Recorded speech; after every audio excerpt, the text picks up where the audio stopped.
So start by grabbing a handful of atta depending on the size of roti you want, and just try to make it in a circular shape as best as possible. Also, while then, make sure your pan is being heated on high and your oven is on broil for 550.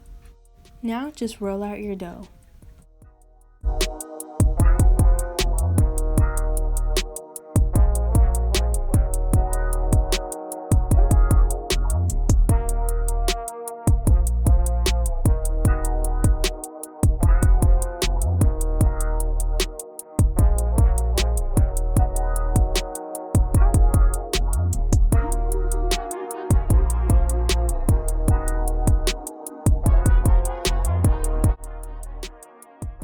So this part is optional, but if you want, you can add water to your roti, which makes it softer once it's cooked.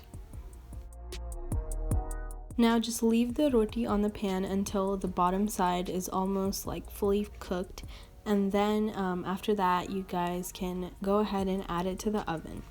Once the top side is cooked, just turn it over to see if the bottom side needs more time. If not, you're good.